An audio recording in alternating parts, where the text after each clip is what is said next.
সঙ্গে ঘেনি ভৌণী ভাই অধবাটে রহিলে যাই কেতে ভক্ত মানে ଛିଡ଼ା ହୋଇଛନ୍ତି ଏ ଠାକୁରଙ୍କୁ ସେଇ ଦେଖିବା ପାଇଁ।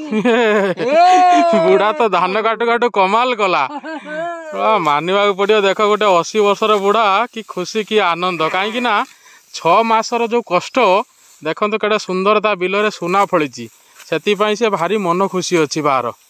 ବା ପୁରା ଗୀତ ଗାଇକି ରଖୁନି। ବାକି ବି ଲାଭ କ୍ଷତିଟା କଣ, ଲାଭ କ୍ଷତି ସେ ପଛ କଥା ହିସାବ ହବ, କିନ୍ତୁ କେତେ ଖୁସି ଦେଖ, ଏଇ ଆନନ୍ଦ କାହାକୁ ମିଳିବ। ଅଧବାଟେ ରହିଲେ ବାଃ ବାଃ ବାଃ, ଜୟ ଜଗନ୍ନାଥ ଜୟ ଜଗନ୍ନାଥ ଜୟ ଜଗନ୍ନାଥ। କେତେ ଭକ୍ତ ମାନେ ଛିଡ଼ା ହୋଇଛନ୍ତି ଠାକୁରଙ୍କୁ ସେଇ ଦେଖିବା ପାଇଁ। ବାଃ ବାଃ ବାଃ ବାଃ, କମାଲ, ଜୟ ଜଗନ୍ନାଥ ଜୟ ଜଗନ୍ନାଥ।